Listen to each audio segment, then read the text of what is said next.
Good morning, good morning, good morning. Petting my doggy. Okay, I'm not used to doing this from my laptop. I usually do it from my phone.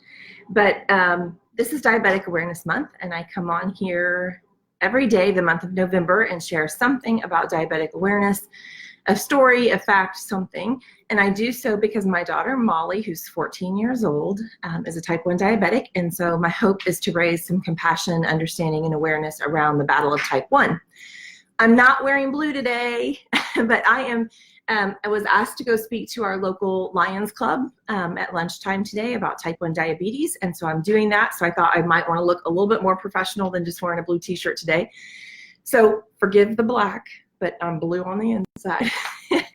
Here's what I wanted to share with you today. I did a live a couple days ago in the middle of the night. It was 3 a.m. And when I did it, I was showing a low and kind of how we treat a low. I got lots of comments like, how in the world do you wake up from a dead sleep? Well, it's hard. And especially when you do it night after night after night and you're exhausted, and that exhaustion kind of weighs on you and kind of adds up and multiplies. Here's what I'll tell you two things. First of all, please understand that when we wake up in the middle of the night, we are making medical decisions. We are making decisions about dosages or how much food to give to bring sugar up. Each one of those decisions is a medical decision that you're making out of a dead sleep while you're tired, while there's that fog when you first wake up. So it's hard. It's hard. We have to really quickly really wake ourselves up and be aware and conscious of what we're doing. And so sometimes that's why it's hard to go back to sleep, is because we really are trying to wake ourselves up to make that decision properly.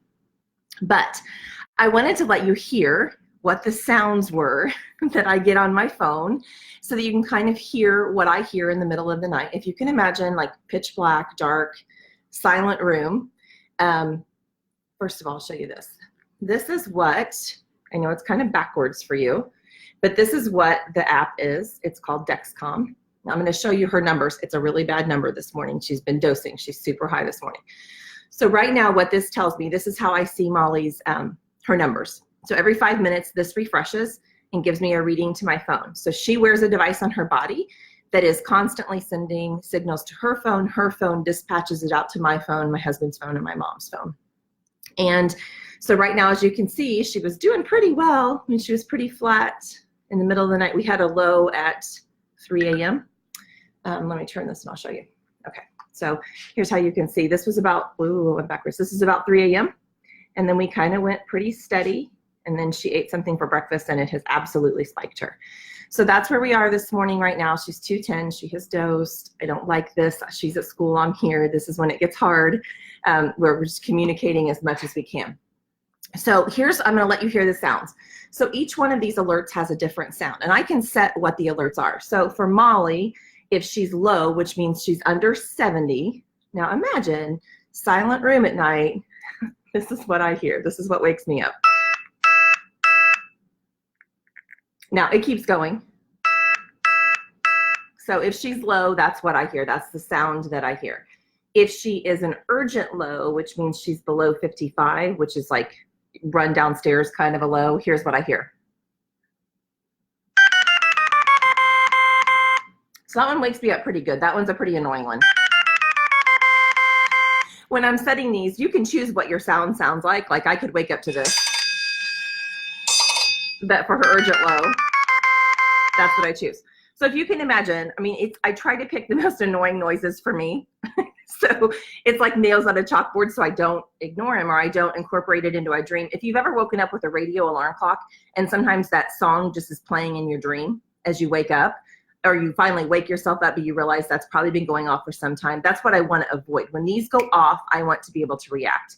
If Molly is high and she is above 150 is what we have it set for. Here's what I hear.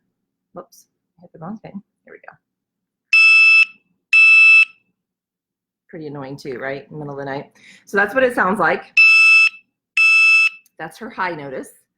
And then we have one more alert, which is no data, which means if for some reason she loses connection to her phone or the pump or the Dexcom fails or something and we're not getting data, we want it to wake us up at night, because what we don't want is to assume that that is reading and giving us information and sleep through something that could be critical. So if for some reason we're not getting any data, this is what I'm going to hear.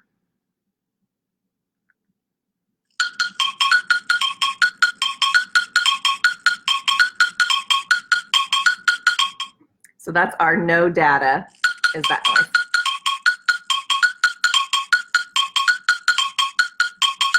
There you go. So just in case you wondered what I wake up to, or how I get woken up in the middle of the night, or what that sounds like, those are the sounds that I hear. The one that scares me the most, that I react the fastest to, is this one.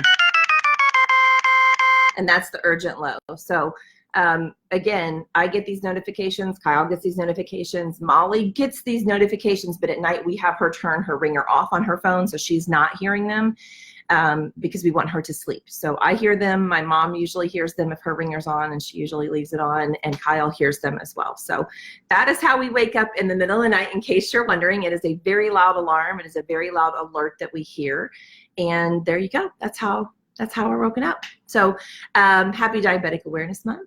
Thanks for joining along. Thanks for following along. Thanks for caring and loving my girl enough to learn beside us this month. I'll be back on here tomorrow, and tomorrow's Thursday.